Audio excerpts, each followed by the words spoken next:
Le supplément média aujourd'hui avec Anne Jouan. Bonjour Anne Jouan. Bonjour. Vous êtes journaliste d'investigation. C'est vous qui, entre autres, avez révélé un certain nombre de choses sur le Mediator, grande enquête sur le Mediator. C'est vous qui avez également révélé dans Hebdo les agissements de Nicolas Hulot. Vous publiez Le Charnier de la République aux éditions Robert Laffont, l'enquête inédite sur le don des corps à la science. Vous le co-écrivez avec le professeur Richard Douard et Dominique Ordet. Ils ont chacun été témoin de ce qui s'est passé à l'université Paris-Descartes. Le Charnier de la République, le mot n'est pas trop fort. Je précise que le livre est vendu sous blister, c'est-à-dire sous plastique pour qu'on ne puisse pas l'ouvrir, puisqu'à la fin se trouve un cahier que je montre pour ceux qui nous suivent sur Facebook ou en vidéo, un cahier de photos, les photos de la honte, les photos de l'horreur. Je les ai montrées ici à la rédaction et les réactions ont été les mêmes que celles que j'avais eues quand vous étiez venu nous en parler à l'occasion de la parution d'un Paris Match de votre enquête. Comment tout cela a pu exister? Comment c'est possible? Ça fait référence, ces images font référence au camp de concentration. C'est une horreur absolue. Comment tout cela a pu perdurer? C'est peut-être la première question que j'ai envie de vous poser pendant des années. C'est ce que vous racontez aussi dans le livre, mais expliquez à nos auditeurs ce qui s'est passé au centre du don des corps. Les personnes, hommes et femmes, qui ont choisi de donner leur corps à la science avaient confiance en l'université Paris-Descartes parce que c'était une institution, c'était le plus grand centre d'anatomie d'Europe et elles y allaient les yeux fermés. En réalité, ce centre connaît des dysfonctionnements depuis de nombreuses années. En matière de témoignages, on peut le dater au début des années 70, qu'on fait dans le livre, et en matière d'images, on peut le dater à la fin des années 80, mais je sais qu'il existe des photos bien antérieures à celles que nous publions et qui montrent la même chose.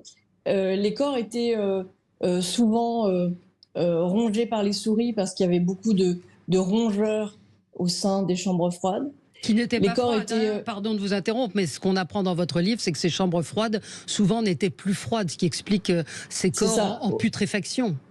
Au lieu d'une conservation à 4 degrés, très souvent, la température des chambres froides dépassait les 15 degrés, ce qui explique la putréfaction des corps complètement noircis, moisis. Et chaque année, un quart des dépouilles des donneurs partaient directement à la crémation, faute de pouvoir être utilisés, car ils étaient beaucoup trop abîmés pour pouvoir être présentés. Donc voilà un peu ce qui se passait au sein du temple de l'anatomie française. Est-ce que lorsqu'on donne, une famille donne le corps à une université, est-ce qu'il y a un suivi, des règles? Est-ce qu'il y a un questionnaire dans lequel on dit je ne veux pas qu'on teste telle chose ou telle chose, où on donne le corps et puis voilà, c'est fini? Non, en fait, on donne souvent le corps et puis voilà, c'est fini. Les donneurs n'étaient par exemple pas informés, et a fortiori leur famille non plus, que les corps en question pouvaient servir à des crash tests pour l'industrie automobile, pouvaient servir à des tests pour des industries pharmaceutiques ou des industries de prothèses, et absolument, pourquoi pas servir la science pour développer des sièges bébés ou des ceintures de sécurité. C'est une bonne chose, mais le problème consiste en un manque d'information.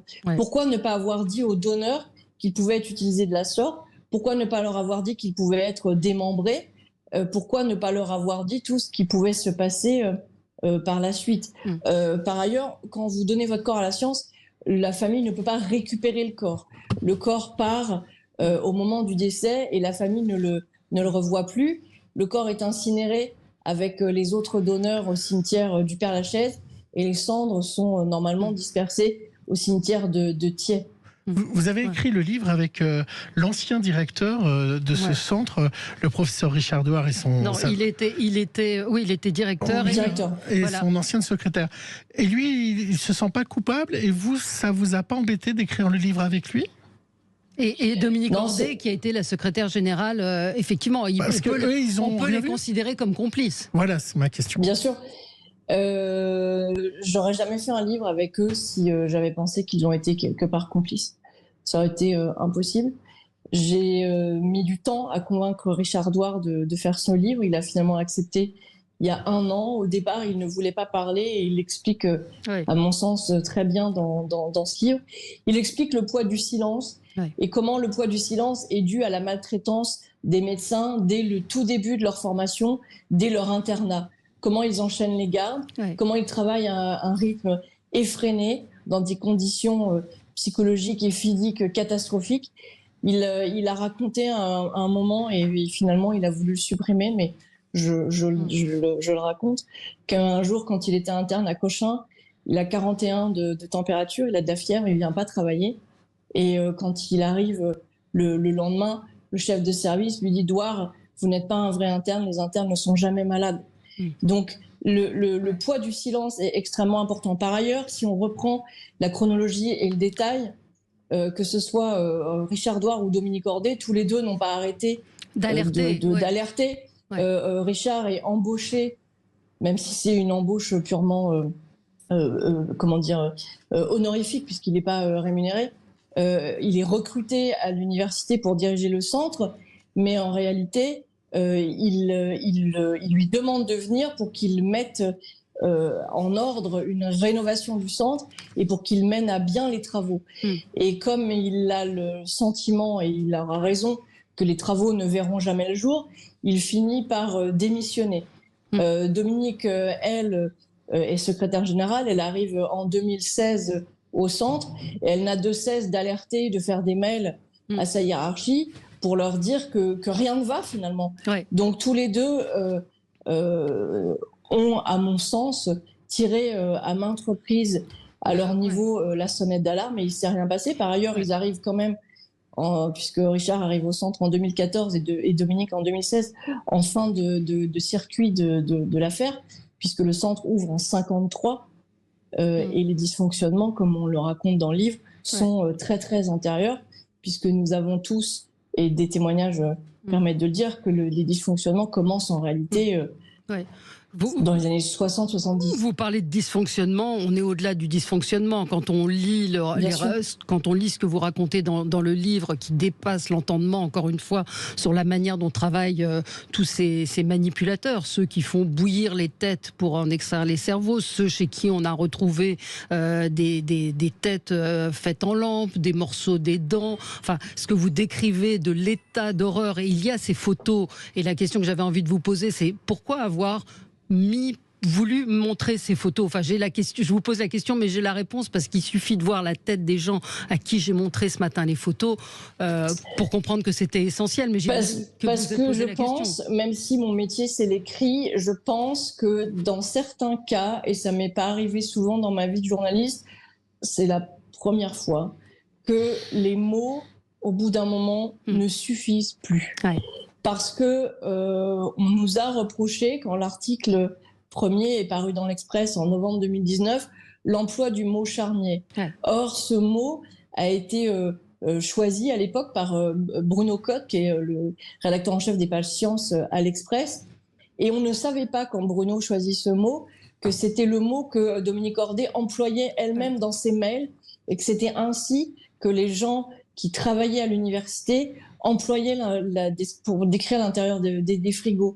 Donc, je trouve qu'au bout d'un moment, les mots ne suffisent plus.